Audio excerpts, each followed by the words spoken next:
대림절 두 번째 주일입니다. 오늘 설교는 제가 부임했던 2010년도 그리고 10년이 지난 코로나 해였던 2020년도에 이미 선포했던 설교입니다. 그때 당시엔 설교 제목이 떡집 신장개업합니다 라는 제목이었고, 오늘은 떡집 다시 문을 엽니다 라는 제목입니다. 사실 여러분들이 어제 아침만 해도 투게더 통신을 통해서 나누어졌던 설교는 자기같이 사랑하라 라는 희망 아이디어 시리즈인데, 제가 토요일에 잘 안 나가잖아요. 거의 안 나가거든요. 가족들하고도 대화를 거의 안 하는 편이니까. 근데 이제 결혼식에 와달라고 부탁을 오래전부터 받았어요. 내가 주례도 아닌데 결혼식에 토요일날 참석하는 일은 아마 30년 역사상 없었던 것 같습니다. 근데 그 청년이 서류 미비자였고, 또 수년 전에 신장 이식 수술을 했던 안타까운 사연이 있던 청년이라 저지시리까지 1시간, 편도 1시간 반 걸려가지고 갔다 왔는데 녹초가 되더라고요. 그 토요일 날 안 되겠구나 싶은 마음이 있었지만 거기 가서 뜻밖의 만남을 가졌습니다. 그 청년의 장인이 또 제가 그 교회 안팎에서 자주 알고 지냈던 분인데, 그 만남의 인스피레이션, 영감을 받아서 오늘 하나님께서 또 우리 설교의 줄을 뜻밖의 선물로 우리에게 이어주시기를 기대하는 마음으로 오늘 말씀을 선포하려고 합니다. 여러분들이 영광이 좋습니까? 안 좋습니까? 좋죠. 영광, 우리 아까 찬양 가사에도 나와 있었지만 영광 싫어하는 사람은 없겠죠. 또 영광을 내가 받을 수 있는 삶의 자리로 나가고 싶어 하겠죠. 영광은 좋은 것입니다. 세상은 그런데 어떤 것들을 영광이라고 생각할까요? 어떤 상황에서 내가 영화롭다, 영광이다 라고 고백을 합니까? 승진을 하거나, 또 아니면 어떤 성취를 맛보거나, 또 자산의 축적이 이루어졌거나, 아니면 내 삶을 통해 영향력이 확대되었을 때, 그런 것들을 세상이 영광이라고 칭합니다. 그래서 이것 때문에 세상은 경쟁도 이루어집니다. 서로 밀치면서 이런 영광이 있는 자리를 향해서 나갑니다. 근데 이 세상이 말하는 영광은 거의 위에 있습니까? 아래에 있습니까? 위에 있죠. 영광은 언제나 위에 있다고 세상은 생각합니다. 근데 예수님이 태어났던 그 시대, 오래전이죠. 그 시대에 세상에서 가장 영광의 자리에 있던 사람이 누구였을까요? 오늘 본문은 그 사람을 소개하는 걸로 시작을 합니다. 로마의 황제였던 아구스토입니다. 근데 본래 이름은 옥타비아누스입니다. 그는 유명한 악티움 해전에서 사람들의 예상과는 전혀 다르게 승리를 함으로 인해서 일개 군인이 군 통수권자로, 또 이후에는 원로원 수장으로, 마침내 제국의 황제까지 올라갑니다. 그러니까 황제의 핏줄이어서 황제가 된 케이스가 아니고 저 밑바닥부터 올라가서 황제가 되었습니다. 사람들이 그러면 그거를 바라보면서 감동할까요? 안 할까요? 감동하죠. 와, 이 기가 막힌 인생이다 라고 감동을 합니다. 그래서 사람들은 그에게 새로운 이름을 붙여주는데, 오늘 성경에 나와 있는 이름입니다. 아구스토. 그건 한글 번역된 이름이고 아구스투스라고 하는 이름입니다. 뜻은 가장 존귀한 자, 신에 가까운 주. 우리가 예수님에게 Lord라고 부르는 것처럼 예수님은 이 사람보다는 늦게 태어났기 때문에 여튼 그에게 로드라고 이름을 붙였습니다. 지금도 로마의 유적에는 그를 기리는 역사적 사료에 다 로드로 기록이 되어 있습니다. 달력의 8월이 영어로 뭐죠? 어거스트라는 이름도 이 사람 이름에서 나온 겁니다. 당시 도시는 웬만한 중심적 역할을 하는 도시는 전부 아구스토로 바뀌었습니다. 예루살렘의 성전 현관에도 그를 뜻하고 상징하는 황금 독수리로 바꿔버렸습니다. 온 세상이 아구스토로 도배가 되었습니다. 그런 그가 오늘 본문에 이런 명령을 합니다. 가이사 아구스토가 영을 내려 천하로 다 호적하라. 온 세상, 로마의 제국에 힘이 미치는 모든 세상에 다 호적, 인구조사를 명령했습니다. 로마 제국의 인구조사는 4차례가 있었습니다.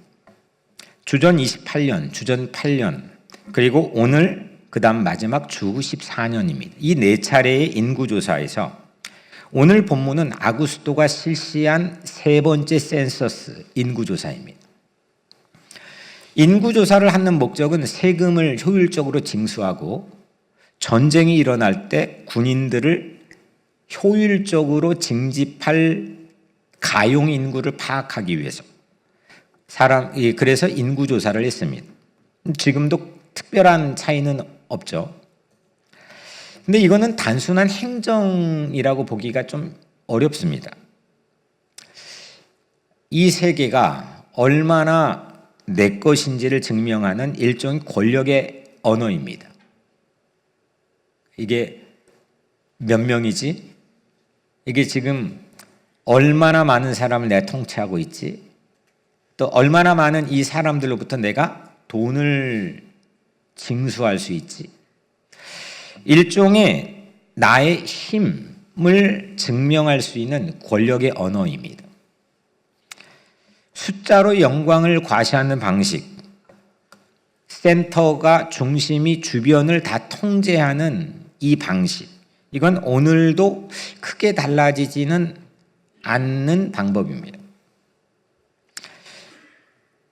누가 중심입니까? 누가 주변입니까? 중심은 명령을 하고 주변은 그 명령에 따르게 되죠. 누가라고 하는 의사였던 누가라고 하는 사람은 오늘 본문에 특히 1절, 2절, 3절에서 이 제국의 황제의 영광을 상당히 차갑게 기록해서 우리에게 보여줍니다. 이것은 여전한 세상의 질서입니다. 오늘 이런 맥락에서 3가지 메시지를 우리가 함께 나누려고 합니다. 먼저 첫 번째, 성탄은 그 영광, 독특한 영광을 노출하는 사건입니다. 그리고 그 영광을 우리에게 제시하고 그 영광에 대한 의견을 묻는 사건입니다. 이렇게 1절, 2절, 3절에 대한 맥락 배경을 여러분들에게 소개해드렸지만 4절부터는 이야기가 급격히 방향을 바꿉니다. 황제는 명령했고 요셉과 마리아는 그 명령에 따랐죠. 황제는 로마에 있었고 요셉은 갈릴리에서 변방의 베들레헴으로 내려가고 있었습니다. 임신을 했는데 해산이 임박한 마리아는 방 하나 구하지 못해서 마구간 말의 여물통을 출산실로 삼게 됩니다. 그런데 하나님은 이 세상의 질서에 탑승하지 않았던 것을 우리에게 보여줍니다. 제국의 정상에 오른 방식이 아니었습니다. 변방, 그것도 마구간의 말의 여물통으로 내려오셨습니다. 성탄은 세상의 질서에 편승하지 않고 하나님의 고유한 방식이 드러나는 사건입니다. 여러분, 이건 단순한 가난의 문제가 아닙니다. 우리의 어떤 연약한 환경의 문제가 아닙니다. 이거는 신앙의 선택적인 장면입니다. 그때 베들레헴은 정치적으로 실패한 도시였습니다. 예수님이 오시기 불과 몇 년 전 다윗의 고향이 베들레헴이었잖아요. 그 베들레헴에서 다윗 왕조의 회복을 꿈꾸던 운동이 일어났습니다. 이제 도저히 우리는 이렇게 어렵게 못 살겠다. 우리는 우리의 가장 이 롤 모델이었던 다윗 왕조를 다시 회복하는 그런 용기 있는 사람들이 뛰쳐나갔습니다. 그런데 그 운동은 이 로마의 군합발 아래 무참히 짓밟혔습니다. 실패로 돌아갔습니다. 처참하게 실패했습니다. 제국의 입장에서 그 베들레헴은 기어갈 가치조차도 없는 패배의 공간이었습니다. 그럼 뭐 어쩔 수 없지 뭐 너희들이. 근데 바로 거기에 예수님이 오셨습니다. 세상이 명령으로 움직여갈 때 하나님은 거기에 아기의 모습으로 오셨습니다. 세상이 정복으로 영광을 쌓아나갈 때 하나님은 누워 계심으로 자신을 내어주셨습니다. 이쯤에서 우리는 질문을 피할 수가 없습니다. 만약 오늘 세계를 명령 하나로 움직이는 아구스도와 말염을 통해 누운 아기 중 누가 메시아인지를 선택하라고 그 선택지를 제시한다면 여러분 누구를 선택하겠습니까? 커다란 영향력이든 뭐든 어떤 하여튼 큰 대형과 소형 축에도 끼지 못한 아주 보잘것없는 작은 것 두 가지를 선택지로 제시한다면 무엇을 여러분들은 택하겠습니까? 첫 번째 성탄이었던 당시 예수가 왔던 그 즈음에도 결코 쉽지 않아 대부분의 사람들은 외면했습니다. 여관의 방도 내어주지 않았습니다. 왕실 예루살렘도 움직이지 않았습니다. 결코 쉽지 않은 선택입니다. 오늘도 마찬가지입니다. 우리의 사소한 일상에서도 사실 이 선택이 주어지지 않겠습니까? 로마의 영광과 예수의 영광.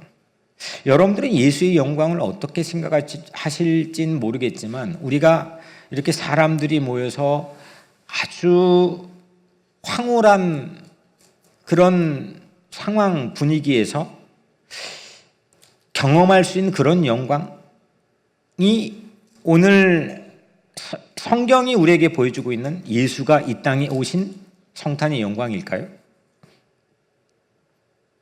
로마의 영광과 예수의 영광은 늘 우리 주변의 일상에서 대결한다고 생각합니다.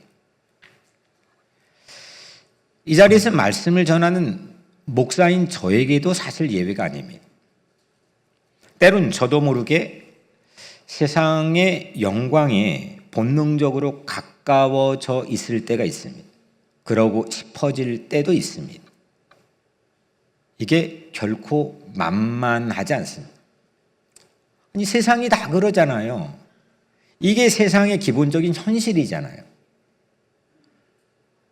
이런 생각과 논리로 할 말이 없게 만들어버리는, 그냥 거기에 편승할 수밖에 없게 만드는 그런 상황이 우리 주변의 일상에는 상당히 많이 있습니다. 그건 예수님이 오셨을 때는 아마도 더 했을 겁니다.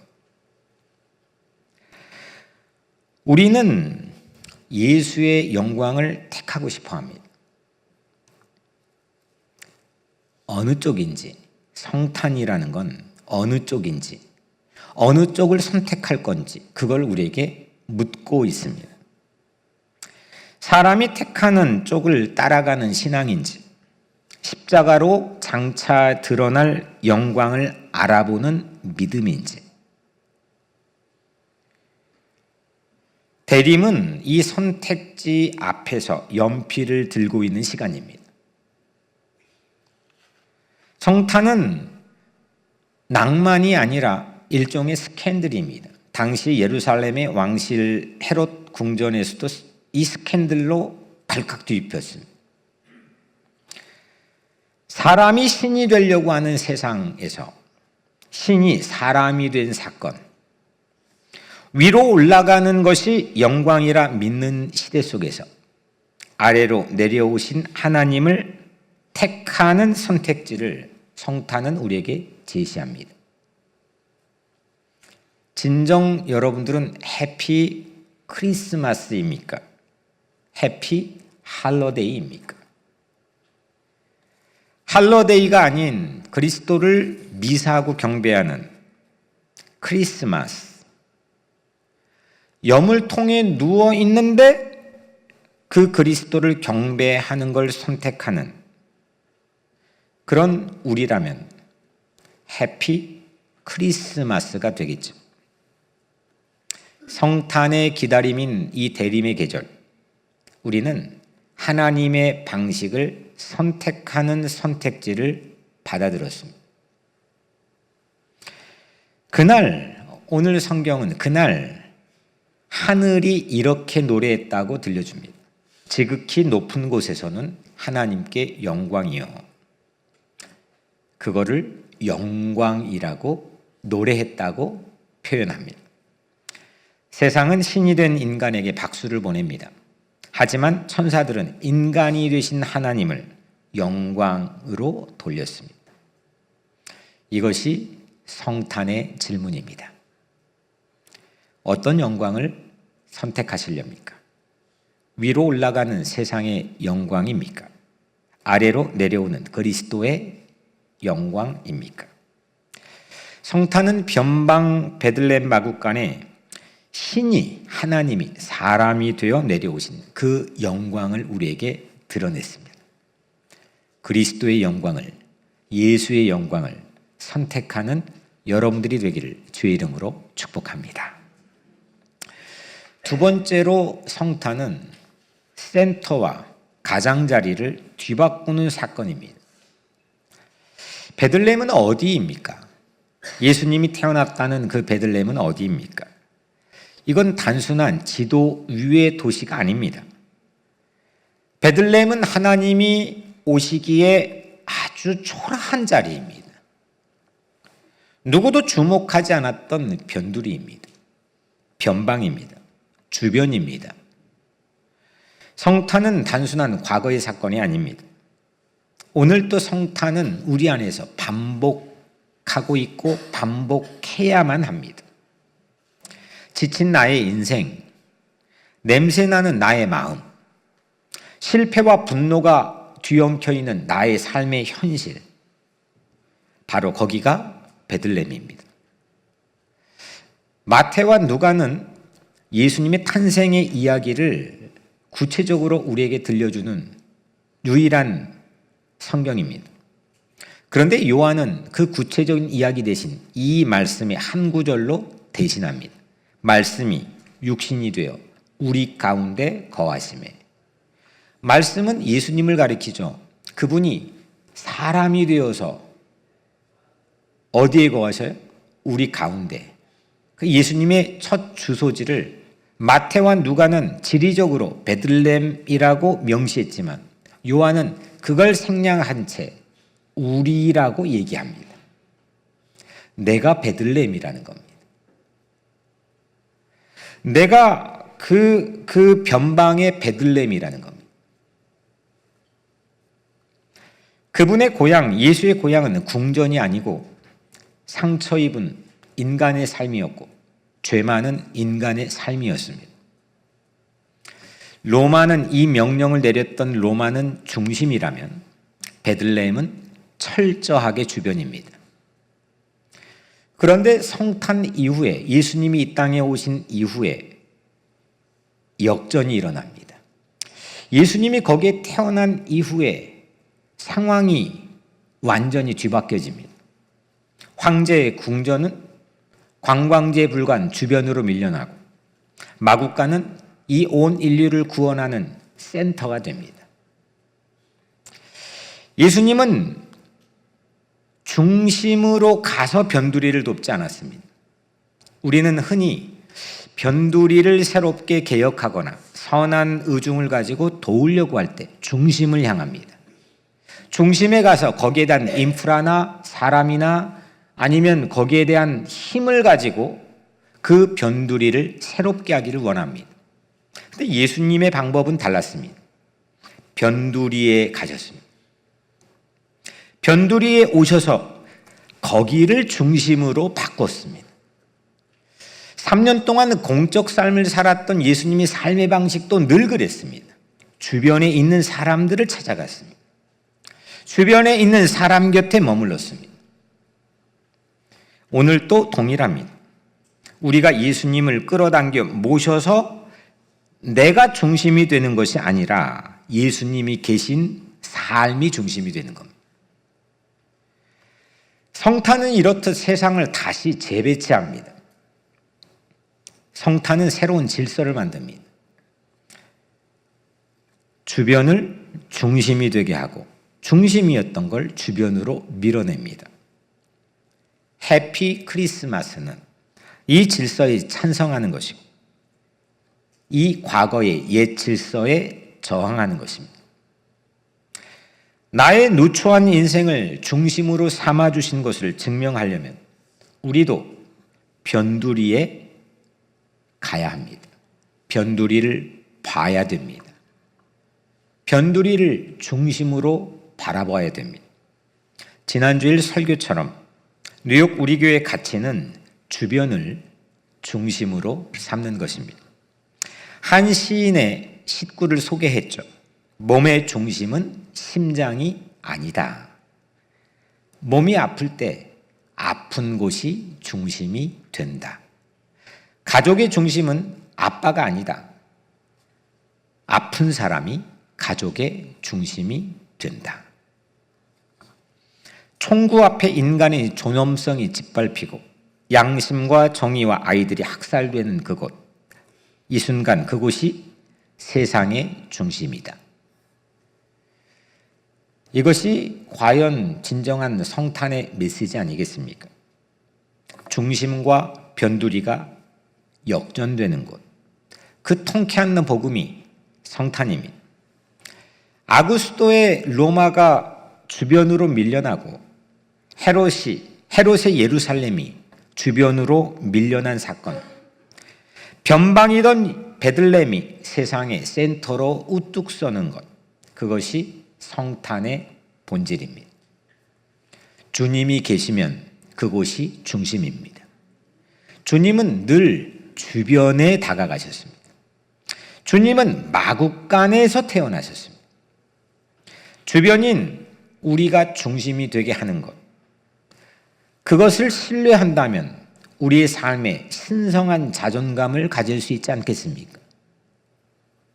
우리처럼 무지랭이들이 신의 딸과 아들이 될 수 있고 우리처럼 죄인들이 의인으로 칭함받을 수 있다는 것, 그 진리를, 그 방식을 기뻐할 수 있고 그 진리를 따라 뚜벅뚜벅 걸어갈 수 있다는 것, 그것이 성탄의 진정한 메시지이지 않겠습니까?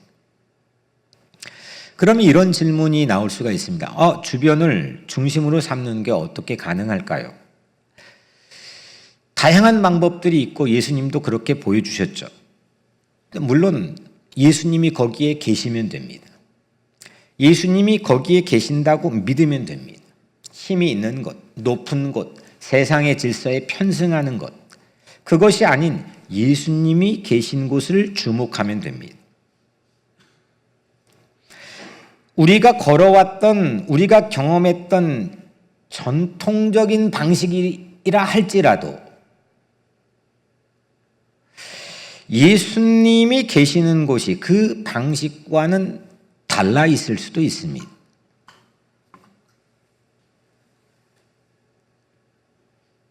어떻게 하면 주변을 중심으로 삼을 수 있을까요? 저 같은 경우는 예수님이 거기 계신다고 믿게 되면 반복해서 찾습니다. 지속적으로 찾습니다. 기도로 찾고 발로 찾습니다.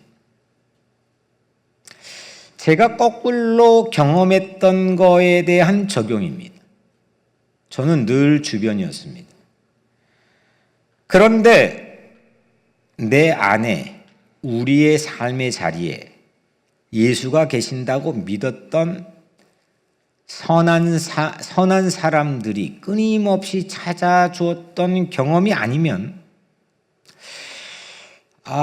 이게 정말 나 스스로 신성한 자존감을 회복해서 오늘 이런 삶을 살 수 있을까라고 하는 의구심을 갖게 됩니다.